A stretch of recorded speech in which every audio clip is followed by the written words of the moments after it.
Hey, top of the morning to you. I'm Michael. Grandkids call me Roo. Thanks for being on the show this morning. It's Saturday morning. I think it is, It's the 21st of May. Great Scott. 21st of May. Time just keeps on going. Glad it's going for you. You know, somebody asked me, how you doing this morning? And I've been saying the same thing for the last 40 years. Thank you, my dear long gone friend, Bill Fiddler, who used to say to me, I'm able to stand and take nourishment. He was a Coast Guard guy who, first time I met him, he had his Navy hat pulled, it's not his Coast Guard hat, but it looked like a Navy sailor's hat, but it turned upside down and pulled down over his head. And he'd rolled out an old lawnmower at the Fraternal Order of Police building that we were renting from them. And he says, I come to cut the grass. And I said, what do you have to scare off the alligators? Because when I pulled in here this morning, there was an alligator in the road. And that's a first for me because I'm from the mountains of western North Carolina.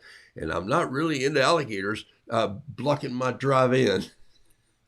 We were off the intercoastal, just Jack's Beach area off toward the west a little bit. And it was a swampy area. And mosquitoes I didn't need to worry about the alligators. I need to worry about the mosquitoes. I found out later. So, but I'd say, how are you, Bill? And he would say, I'm able to stand and take nourishment. And so I just still love it. Hey, thanks for being on the show this morning. Let me say hello to some of you. And I'm going to be here for almost a whole hour. I've got to run today. And here's why. I always do this. Well, I don't always do it, but I do it every now and then. I turn to these blinds right here and I open them up. Woohoo! It's hot. And I look over there and I always check and see how Dan's doing. It's just kind of what I've been doing for the last 20 years here in this house. Dan is quiet over there this morning. I mean, like there is not a soul in sight. But let me tell you, there's some scrambling going on somewhere, and I'll tell you why. A few years ago, quite a few now, many. Dan lost his wife to cancer, and so neighbors show up, and he still has some events come over, and people from his parish still come over, and they bring some meals every now and then. And he's a fun guy, always has, and he's battled with some throat cancer, and so we always stop and tell a joke, and he has a voice box he speaks through. Just a great guy. He's probably, he's in his late 70s, early 80s, but something amazingly has happened in the last 2 years. Dan has fallen in love with a wonderful woman, and they're just awesome. And today is the wedding. And so I'm going to go put on the suit. And we've been invited to the wedding, and it's going to be a fun little thing. And I've got the grandkids over today, so I'm cooking pancakes and running to a morning wedding. So it's a morning wedding, and so we're off and running. And then I got a grandson working with me today on some projects just to earn some cash for camp. He's heading to camp, and I said, well, if you'll come and help me with this and this, I'll put a little bit of change in your pocket that'll help you get to camp this summer. And so that'll be fun. So that's kind of what I'm working on. So other than that, hey, Miss Lincoln, how was the play? Deborah Lynn Tauber says hello. Catherine Brousseau, hello. Jason Nicholas, thanks for being on. Linda Schleichning, thank you for being here from beautiful Ohio, she says. Denise Albright. Denise, everybody's going to say it, so I'm going to say it here. The Bosendorfer was off the charts. Made me laugh. I literally laughed out loud. The feet on the Bosendorfer piano. For those of you who hadn't heard the Bosendorfer story, which I don't think I told that story in all my time on Roodoodles Live, I think the Bosendorfer story is one of my favorites, and I read just a snippet of that story somewhere based on a true fact. And of course, you know, as in storytelling, you embellish it, but it's okay to storytell. You just tell that you're telling a story. Tell that you're embellishing it when you do. Never tell it as your story. Just I read this that happened one time where the lady takes her child, and if you haven't seen it, you can go back to yesterday morning. I just jumped on, and that story wasn't even on my radar.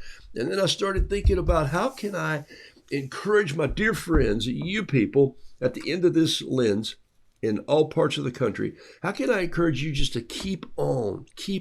And, you know, I say it in the book, Pat illustrated it so well. Put your hands to the plow and just keep plowing. You want to become an artist, then paint things over and over and over. You want to become a violinist, keep playing, which that went through my brain because I thought that story, and here's the circular part of connecting the points of the story for me. My mom told me, your dad bought this piano for your sister. You're welcome to play it, but we would love for you to have lessons. And I started and didn't like the discipline. I probably didn't like the music teacher either, but that's just part of, she was sweet. I just didn't like somebody telling me that I had to go like this. Weak child. And I just quit after hardly any time. And then when I got married and we had children, I wanted my kids to learn the piano. And I thought of those words because I said many times, I wish I had never stopped. I wish I had kept playing piano, but I didn't wish it enough to play it because I had the guitar and I had the banjo and I had a mandolin and I had the old violin that I was fiddling with. So I was already fiddling with a lot of instruments. And for me, it was just not enough to pour energy into. But that piano and not practicing more made me think about the fiddle. And so I had the fiddle, and there's more about the fiddle this morning. So I told the story about the piano because that story inspired me about a grandmaster pianist telling a little boy not to stop. If you haven't heard it, it's on yesterday's boost. Go take a look at it or listen to it. It's not a long show yesterday. You can find it in there.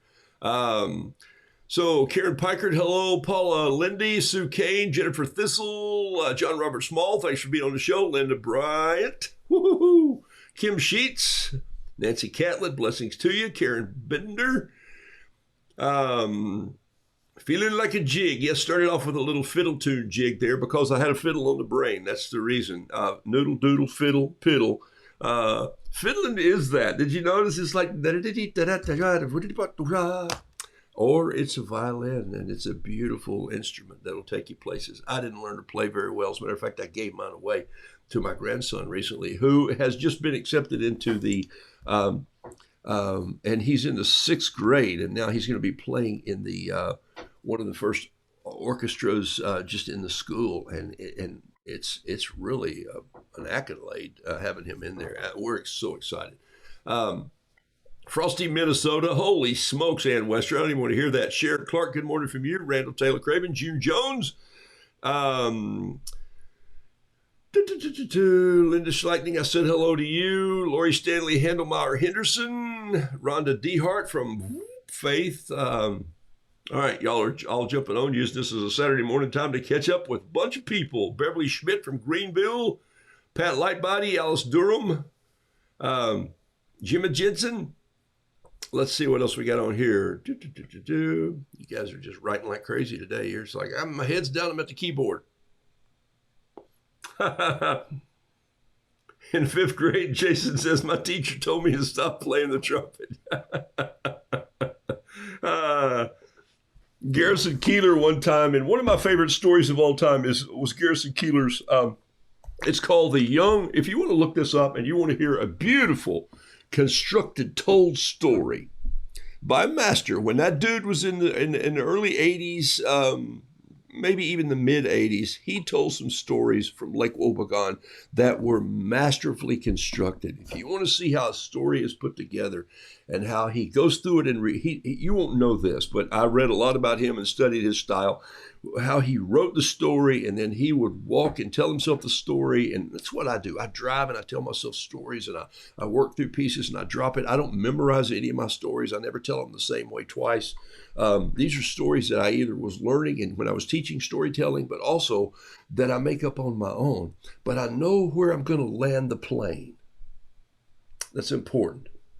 Sometimes in your paintings, you don't know where you're going to land the plane. And that's a kind of a fun art too. You just let it tail off and you say, remember my story in the book, Noodle Doodle Fiddle Piddle, that says, I thought that Washington artist never finished George's painting. And he didn't. He just walked off and said, I think I'm done.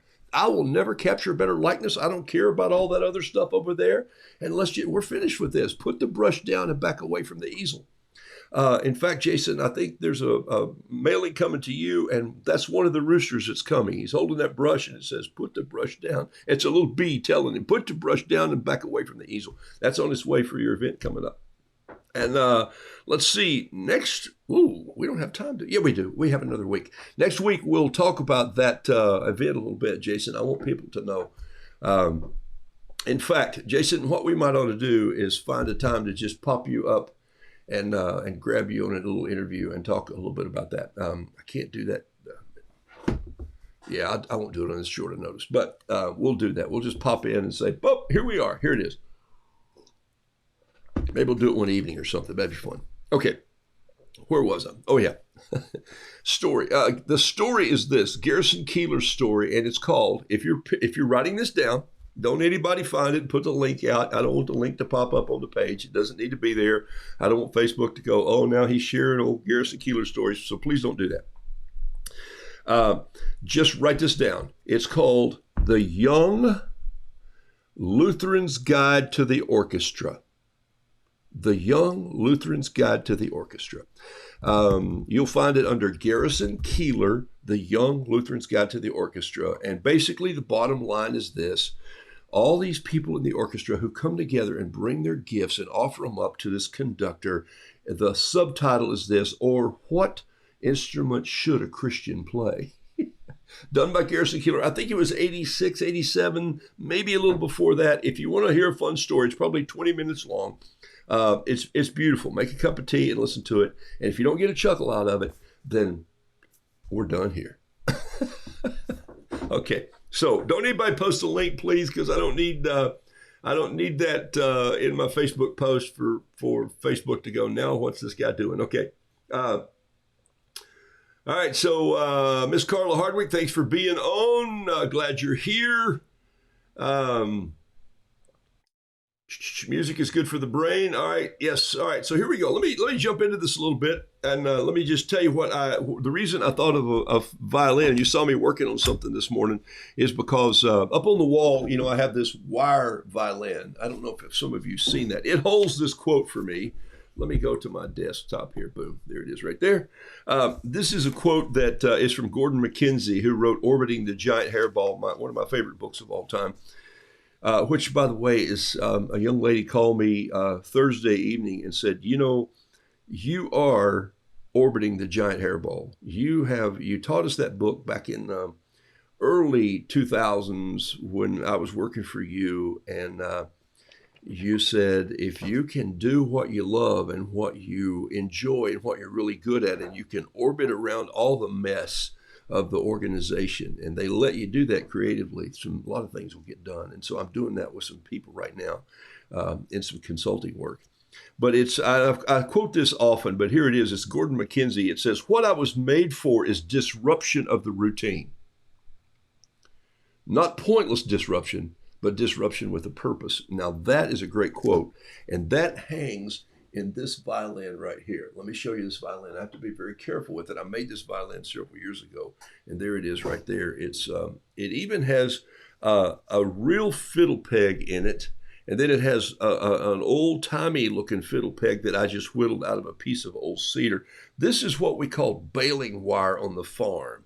And so I made this fiddle out of baling wire by just sitting out one day on the back porch and bending it with strings and making this 3D beautiful violin. You should hear this thing. So this is when I come out and I have this like this up to my shoulder and I have a bow. The joke, of course, is, why are you playing this? Why are you playing this? So there it is right there. So I look at this every day, and this quote gets put right here. It sits in the bottom of my violin like this, and this hangs back on the wall. And so it's just an instrument. So how in the world did I get it so close to a violin? Well, I'll tell you, I laid my violin down on a piece of paper and I traced it, and then I just bent the wire to it. I straightened all this wire first, and just regular baling wire that you buy in a roll to great electric fence wire for those of you who are cattle owners. And there it is, a little bit of a scroll at the top. And there's the violin. Uh-oh, and I just dropped my quote, and it just flew under my desk. Now here you go. Hold on. There it is. Okay, I got to put it back up there on the wall because I'm gonna talk to you today about a violin. Here we go. I'm gonna hang this back up. It doesn't take a very strong peg to hang it. I don't know what kind of wood that's made out of. Anyway, so that prompted me to go on a violin hunting piece. And so what happened was I remembered I painted a little piece of a violin somewhere. So I went digging through my box last night and I found it. I didn't ever sell it because I was going to give it to my grandson. So there it is right there. There's a little piece of a violin. See it? Real plain, real simple, not aged very much. And so this was the violin. And I just did a quick little like sketch, and then I just put water wet on wet, and I just put some colors in there and let them run. And I left the holidays, or as Stephen Dockery's son calls them, the vacations. That cracked me up, man. Stephen came by to pick up a mug, and then he posted back later that we were talking about. I said, man, I like your painting. You're leaving lots of it. He said holidays, and his son calls the holidays vacations. Well, look, Dad, I painted this and I left some vacations in there. I love it that the language is dripping down to the younger people. Y'all are teaching your children to be loose and have fun with their art and not like, I've got to paint this perfectly or my teacher's not going to like it. What? Tell the teacher to call me. We'll have a long talk. Okay, so this was the violin. The show gets an A sharp. Well, it's a flat painting, though. Get it? Okay, and don't, here go all the musical puns. I can hear them now. You know, did you hear about what do you get when you drop a piano down a mine shaft, right? A flat minor. Okay, there are just a million of them. I have, so act naturally. I've been there the whole time. So, all right, so here we go. So what I did was I decided to just paint one this morning in my journal, and I just sketched it off here. And believe it or not, I just freehand sketched this. You can do it. You don't even have to. Here, we can probably do it right here on this piece of paper. You didn't even have to sketch first. You could just go in here. Let's get some music and we'll just do it, okay? Here we go. Here's a little piece of music to get us painting.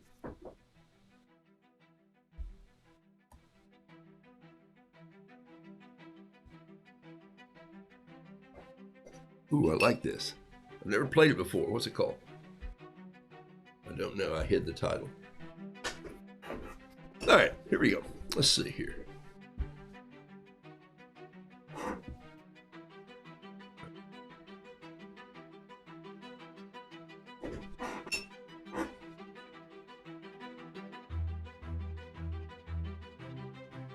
Can you see? I can't. I have no idea what I'm doing here.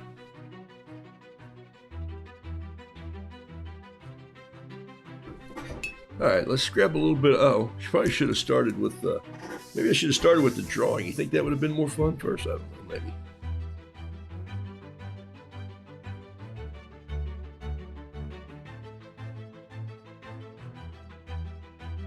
Oh, didn't do too bad first shot.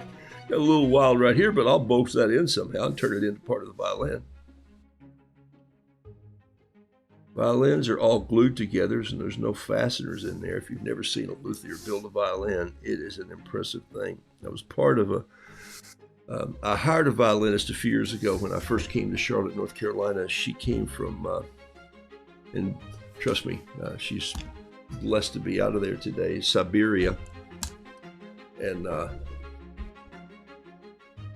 she came from Siberia. It's okay to fiddle around, Miss Carla. Yeah, I knew that was coming. Hey, so somebody's going to say, well, what colors did you use? And I don't know. I went over in my 12 or 15-year-old box of paints, and I started digging out some colors. And so I think I'm just going to drop a few of those out here and see what they look like. Let me lay this up here and just let some of that water just run there for a second. I just put a little water in there. You can see it's bleeding with that pen. I'm just letting it lie there for a second like that. That's kind of cool. Your painting subjects are really expanding. Nah, just whatever comes to mind. You know, I love roosters, but this is called raw umber. It looks a little dark for what I'm looking for. Raw umber. This is called yellow ochre. And that's probably too light, but violins have a little red and yellow in them, so I'm just going to put a little of that ochre in there. I can mix these together. I haven't tried this. Oh, here, this is called Mummy. I wouldn't really want my violin to be called Mummy, but that's got a kind of a cool look. I don't know what it'll look like when we put some water in it. These are just over there. Here's burnt umber. That was raw umber. This is burnt umber. Uh-oh. Yeah, there's a little bit coming out. All right. These are all American Journey paints. You know, why not, right? Because I'm so used to using their color.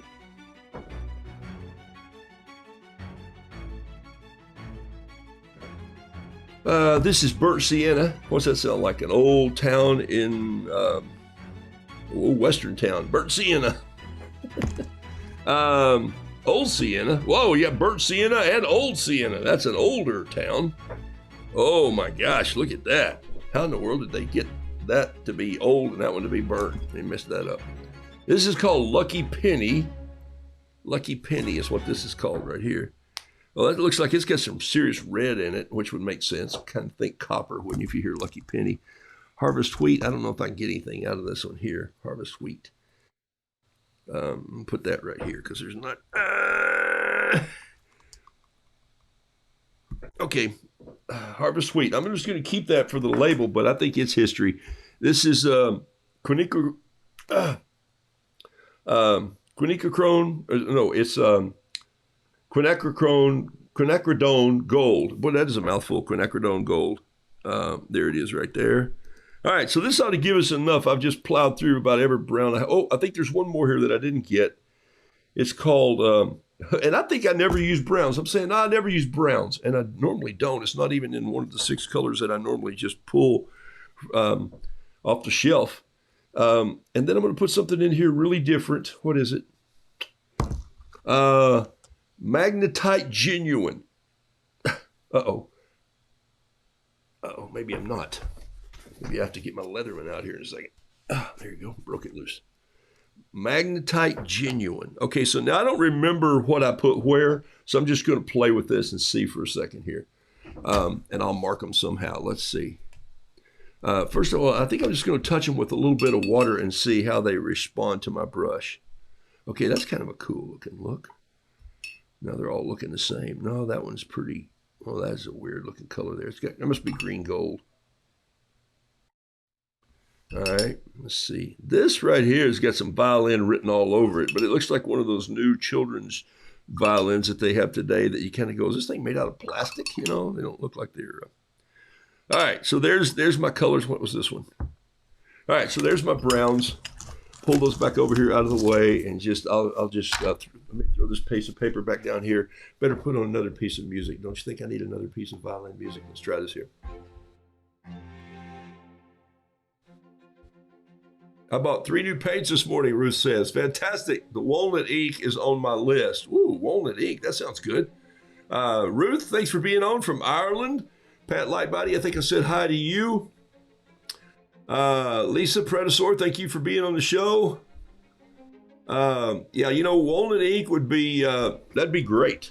You guys, Jason, I know you use that sometime. Let's see what we got here. Let's just pull some of this. We're going to make this an old aged violin. So let's put some of this red though on there. Whoa! And then I better get some brown to cover that. So I'm just mixing on here. I'm not going to try and just mix it. I'm just going to let the stain look like it's worn.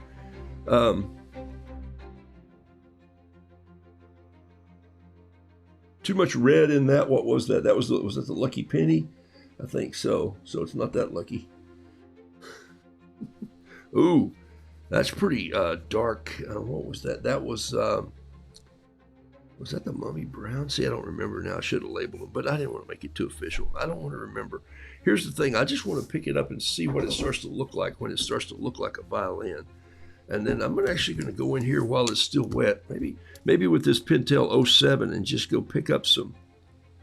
Old violins tend to have cracks around the edges. And how do I know this? Is because I know y'all know the story. When Carol and I were first married, we were leaving North Carolina and we were leaving Knoxville, Tennessee, and going into North Carolina where we were going to be living at a camp for a while. We're going to be living in this cool little cottage that the camp had there on the property. And we thought, would it be fun if we had a little, she said one day, I didn't say it. She's the designer. She said, would it be funny if we had a little shadow box and like a curious, like open shadow box? And she designed this thing and said, sure, I could build that out of cedar, out of Western cedar. It would look really cool. And it would just be open. And on those little shelves, we'd put a candle. And I said, oh my gosh, my fiddle. Well, we needed a musical instrument hanging in there. And that's when I'd gone and picked up my uncle's fiddle, which Uncle Edgar didn't want to give me the fiddle, but that's when I said, I'm taking it. And I took it out of the smokehouse and he said, you're stealing. And I said, how can I possibly be stealing if you see me taking it? It just doesn't work that way. And let's see, how do you draw this F hole here? I think I drew this the wrong way already. You have to go around this way and then you go back around this way. And then you put the F hole. I don't know why they call it an F. It should be a clef, but I just drew it over there with the pen on that wet ink because I like the edges being rough, like it's kind of worn. So I went and got the old fiddle out of the smokehouse, and he said, I can't believe you're stealing my fiddle. I said, Uncle Edgar, you're standing in the yard and you see me taking it. I'm not stealing it. I'm just taking it. And he said, well, that's stealing. And I go, no, not if the person who owns it is standing there in the yard. And someday I might get it fixed up and I'll bring it back. He wasn't too excited about mine, but that violin, I took it to Byron Ray, who was an old-time mountain fiddle player up in the not far from where we were talking about yesterday. I did a little sketch that some of you were talking about Burnsville. I drove back up in the mountains near Burnsville, and I thought this was going to be a washout, this yellow ochre, but I'm loving this in here like this. It's kind of giving me a nice little, it's tempering down some of that red. So there you go. So there's a little bit of a fiddle starting to come together, and so we do know that walnut you guys are talking about would be a great little touch for the neck to come in right here. And so we can start to put that on there and start to see it sort of the neck of a violin. And it even needs something darker. But I took it and Byron Ray wanted to buy it from me. He said, hey, I'll give you $500 for this old violin right now. $500 in 1970 for an instrument that came out of a smokehouse that still had just pieces of old vinyl stuck to it from the old case it was shipped in the 40s. Would have been really a lot of money. And I said, no, I can't do that. I can't do that to me or my uncle. And I don't know what's going to happen to it. So I kept it. But I thought if that fiddle player, who was a renowned, known mountain fiddle player, wants to give me $500 as I drove home from his across the creek, literally driving through the creek, I said, he must think that thing's worth something. And so I held him to it all these years and I learned to play it just a little bit. And then when it came time for my grandson to start learning to play as he really was, I sent it to him and he cleaned it up. Okay, so that's kind of weak, but you get to understand. I just started there. I started one here earlier this morning where I literally sketched this out first, and I just doubled it in and brought it in. And so the reason I'm doing this is because I want you all to see me fail, because I'm not afraid of doing this when I try something new. So many times we don't try something new, and this is what we talk about a lot in the Patreon class. We don't talk about something new. We don't push ourselves to do something new. We don't try something new because we are afraid that we will fail. I'm going like, seriously? It's watercolor. If you mess up a piece of paper, you don't have to get an ad in the newspaper and say, I failed today as a watercolor artist because no. Thomas Edison didn't ever worry about how many times he failed in creating things. I'm sure of that. History says it's true. So I love the fact that you just try something new. And so this, of course, this swirl is something you'll have to learn to draw, but there's part of this that reminds me of Alfred Hitchcock, the old show. I'm going to do one more of these, and then I'm going to stop and paint something else. And I wanted to show you something else. I had a bowl of C# for breakfast. I get it, June Jones. Some of you asked me yesterday after I was long gone off the show, could you shown us a close-up of the little Burnsville mountainscape you were drawing? And I really said, I gave it a disclaimer. I said, it really isn't a mountainscape. It's more of it's more around the city of Asheville-scape or Charleston than a mountainscape. But I guess I can put some Blue Ridge back behind it. I never thought of doing that. But it was just it got some of you going on the tiny little postage stamp drawings that were the size of your thumb and that magazines are using. And some of you have great little illustrations. Don't be afraid to send some of those out to people and let them see them. Here was the drawing that I did yesterday, just on a little piece. There it is right there. And I'm going to show it to you the way that you look at art from across the room and go, oh my gosh, I love this little landscape. But let me show it to you a little closer. So I'm going to zoom in on it, and then I'll try and refocus and see if you can actually see what's there and what's not there. What's there and how can you see what's not there? Well, you realize those look like great tree trunks from here, but let's see what they look like as I get a little close up on it. Okay, so here we go. I'm going to zoom in about right there. I think I can pull this camera in. I have to stand up to do it. Manually pull the track in here. And let me see if I can get it to focus right there. And we'll try that one more time. Boom. And right down here maybe. Okay, I don't know if I'm going to get it to focus any closer than that. That'll give you an idea of what I'm talking about. Look at this right here. Okay, see, I dropped a little bit of spring green right in here. At first, I just popped this out with some water. And look, you all know I don't do landscapes. But I love the wet on wet and how it runs together and how that starts to make things happen and fall in place. And I'm going to show you what happens when you use wet on wet in just a second. I think it's going to turn out for me. We're going to look and see. Something I did on the violin, so I want to go right back to that and grab something and show you. And here what I did was I just put some water in there and I just sort of danced it around. This would have been a great place to have that little dancing music I started with this morning. Little dancing around here just with this, and do I have any green out here this morning? Yeah, there's a little bit of my green right there. Just come in right there and just let some of that green go in there. Try not to paint, okay? Those of you who are acrylic and oil painters, I know sometimes you'll just want to go in there and you'll just want to get down in there. Look, if you're a detail painter, I get it. But sometimes in watercolor, just let the water and the color do the work. How many times do I say that? A million. Thank you for being patient with me.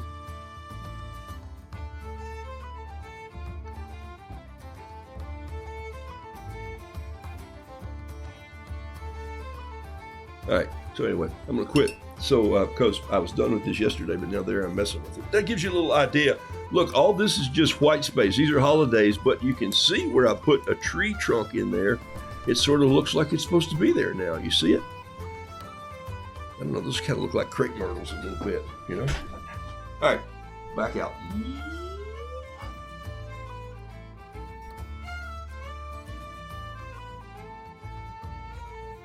All right, let's go back to that fiddle. I want to show you something. So I was working on this one right here this morning. I just did my journal. Here it is, sketched it off right here. And so that's about ready for me to paint. See there, that's not a bad little base view of a side of a violin. Why don't you paint the whole violin? Well, I'm not there yet, but I want to show you. I'm going to do this one, then I'm going to go back and let that other one just dry. So here's what I'm going to just grab some water. It's a dirty brush, and that's okay.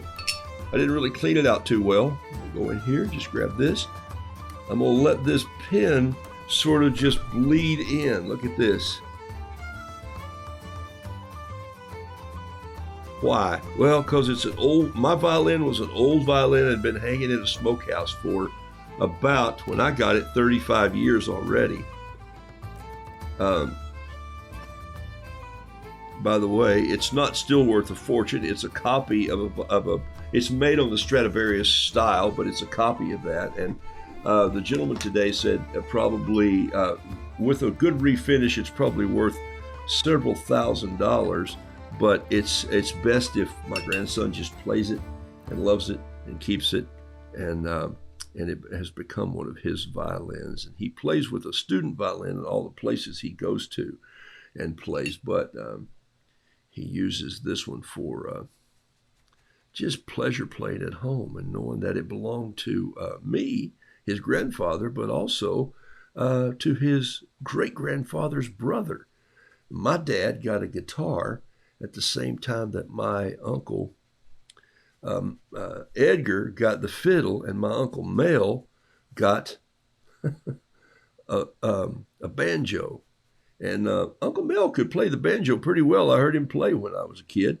And that's sort of maybe my dad could play the guitar well. And I think that's what got me inspired to play the guitar. I wanted one. And then I started writing songs and poems. And in 1986, 87, I actually wrote a story about this violin of mine, the fiddle. And I called it Uncle John's Fiddle because I didn't want to upset or maybe just remind Uncle Edgar before he left this planet that I still had his fiddle. But where's that? Which one would I say was Lucky Penny was too much? What was this one here? Well, that's a nice one right there. I don't even know what that is anymore. I got to find out what that is. I think that's Old Sienna. That's kind of a fun little brown. But watch this. I'm going to show you something. So you see how that's coming together. And I'm just going to let that come in there wet like this and just piling it on wet and letting it run together. While it's still wet, I'm going to come in here with this Pentel pen and just do some little touches right here. Why? Because, around the edge of a violin, the seam starts to split open. And it really kind of makes it fun when you see these little cracks in it.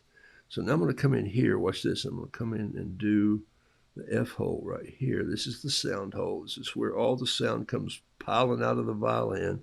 The whole instrument resonates, and right in the center right here underneath the bridge there's a little sound post. My sound post was a little pencil cut down and whittled down on both ends, and there's a piece of cotton butcher string tied around it, and so you drop it down in there, and then oh my gosh, it's crazy. I don't even know how I can explain this. You've got the violin and you want to set a sound post. Well, how can you get in there to set a sound post?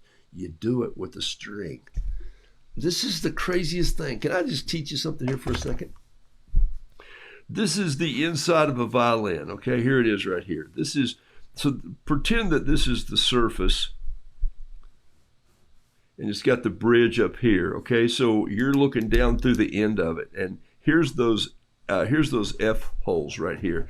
These are those sound holes right here. So that's that. You're looking at the violin this way right here through a cross section. So we cut the end off and you're looking in it this way.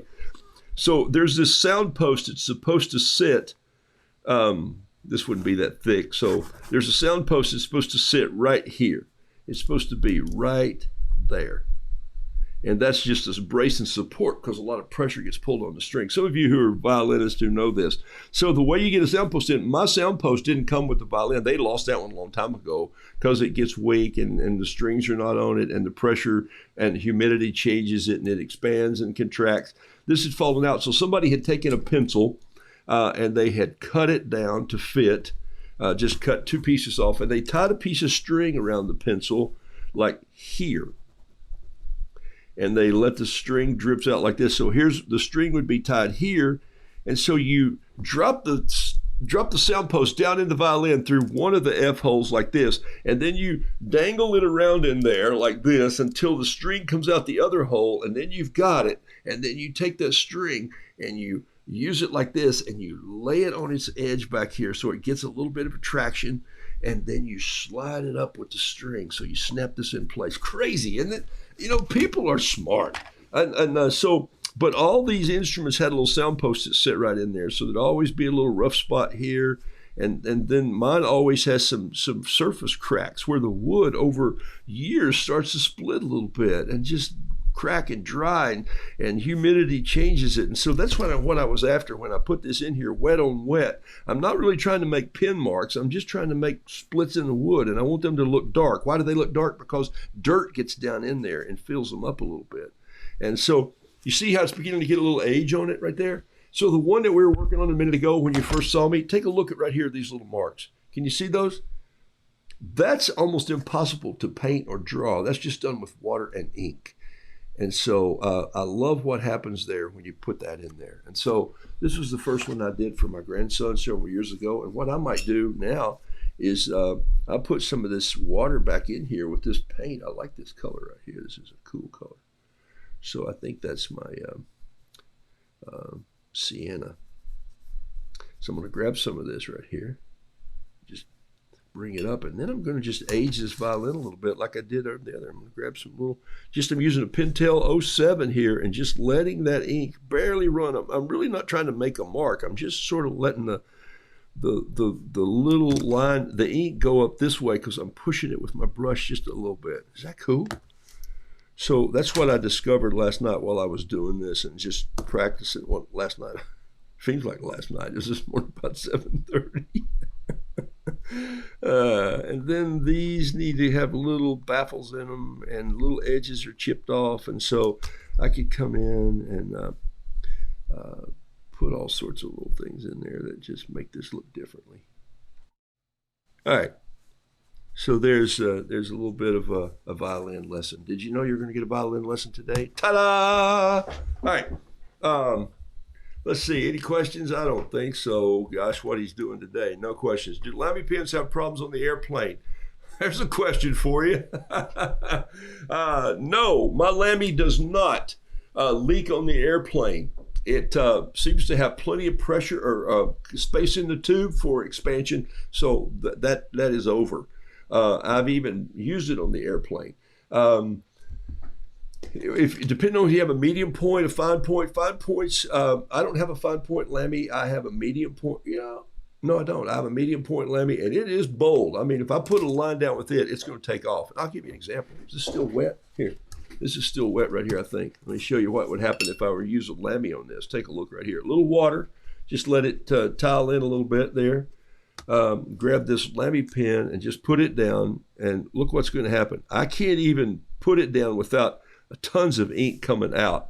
So you have to be very careful if you're using a fountain pen for this. That's why I'll use a needle tip to come back in. This would be a good pen to come in and fill in the F hole with the dark space of the shadow from inside the violin. That'd be a great tool for that.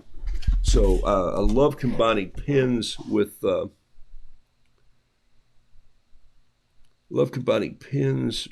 watercolor, because guess what? All ink has water in it. There you go. So it's just watercolor. Look at that, huh? That looks pretty cool.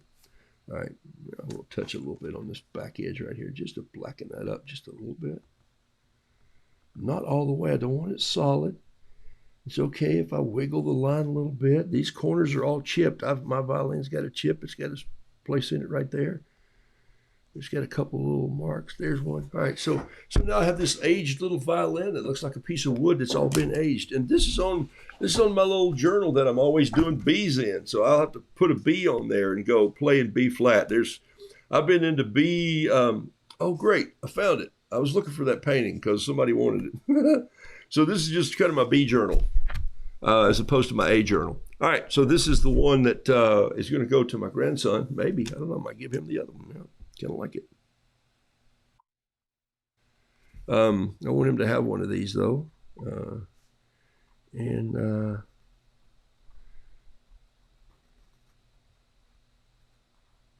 right. Okay, let's paint something else. I had another question. Can you still play the violin or the fiddle? Have you used ink converters in your Lamy? No, Jason, I have not. Great question. I have not done that. I haven't tried that yet. So, I still order the Lamy ink because I just really like it. And it's a strange looking little cartridge, if that's what you're talking about. And you and I may have to, I don't know exactly your question, but The violin and the fiddle, by the way, are the same instrument. You know that, right? There's no difference. A fiddle and a violin are exactly the same instrument. Now, you may have a Stradivarius that's $3 million, and you may have a country guy's fiddle that he only paid $350 for. Will you detect the sound? Yes. Even I can detect the sound. There is a resonance and a sound that comes forth from the style of wood, the close grain of the spruce. Is it virgin spruce? Is it spruce tree that's never been cut before? Is it 100-year-old spruce? You know, all those violins are worth their money. There's only a few Stradivariuses left in the country. But my point is there's some great violins out there.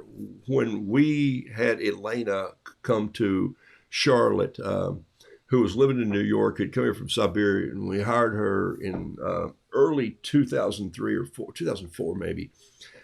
She was playing electric violin that was really kind of cool, but she had never had what we call a real wooden violin. It's because where she lived in that part of the world, no one could afford it. And so we had some businessmen in this town who came together, and we had a cup of coffee, and I just threw it out there. And this is what happens sometimes in art.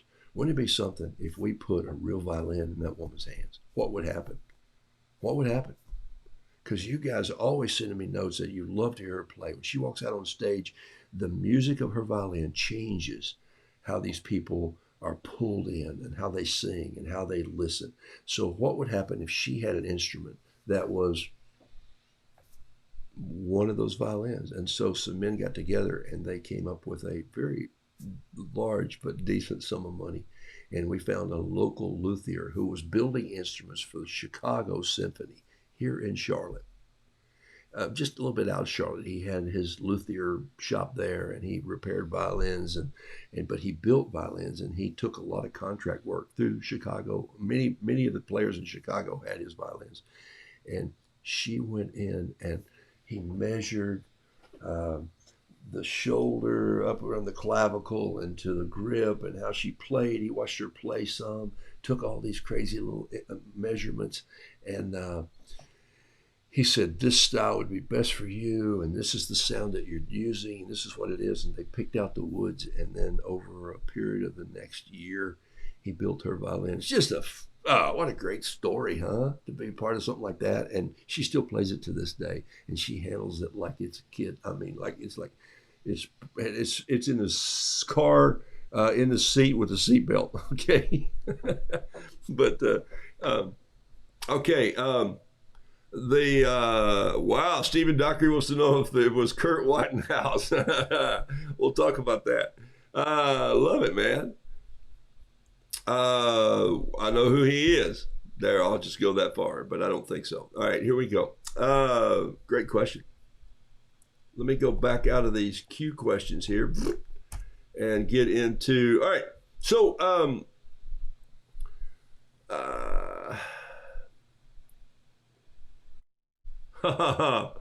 you know what, Pat, you just mentioned as a great thing. John Robert Small said, you sure did not see Singer's watercolors at the Louvre? Yes. Did you know Singer was Sergeant Singer and all those people? Some of my favorite watercolors are. That's crazy, huh? Will I ever be on time, Skeeter Pal? Is that a rhetorical question, or do you really want to answer to that? Okay. All right. Look at that. Denise said I was the second violin in my junior high school orchestra. Okay. So Denise, you need to paint a violin. Everybody's telling Denise what to paint. And Denise, you know why you're getting people tell you what to paint? Is because they know you can paint just about anything. You can attack the subject with with your concept and with your idea, and you can express it in illustrative form. And so maybe one of those dogs is playing your violin, or maybe you just want to play a little violin or paint a little violin that reminds you of the hands that you have, that God gave you. You're a talented artist. So many of you are on this post. Okay. Hey, if you haven't heard the story, it's on yesterday's The Bosendorfer. It plays right into this of never stopping. Don't quit, don't quit, don't quit.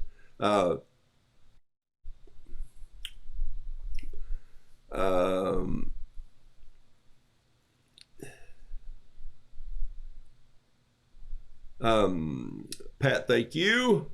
I think the aging worked out great, huh? That stumbled into that. I'm going to show you that one more time, and then I'm going to take off this morning. I've got to go dig my suit out of the closet and see if it still fits. I actually have worn it a couple times. Hey, here's my schedule. Monday, I will not be here Monday. We're leaving early to go to Beaufort, South Carolina. Lost a dear friend there back in February. We went down for his services, and now Carol and I have committed to go spend 3-4 days with her and help just clean out some of the things that need to be cleaned out there.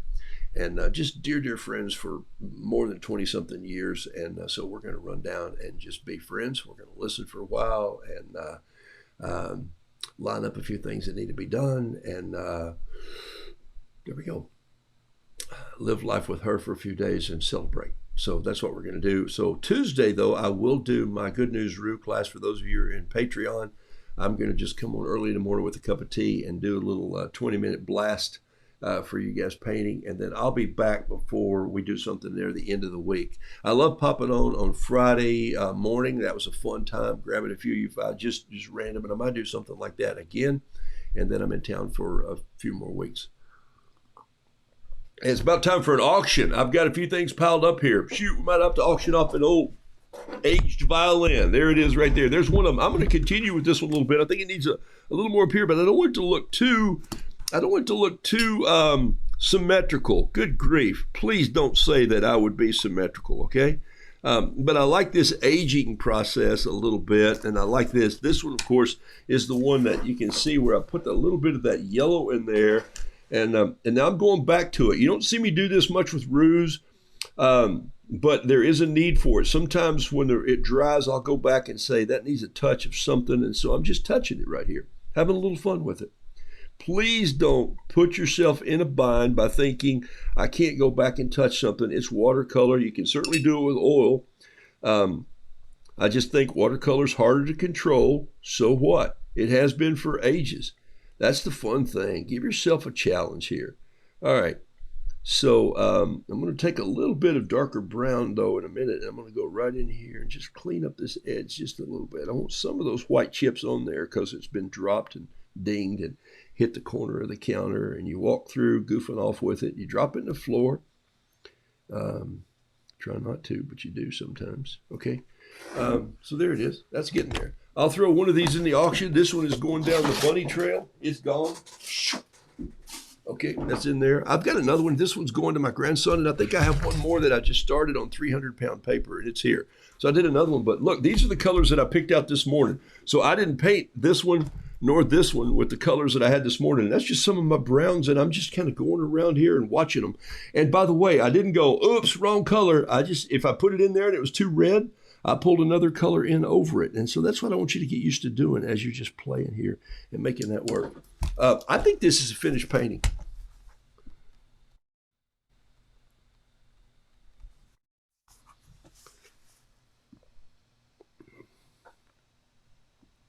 I think it needs a caption, and then I like it.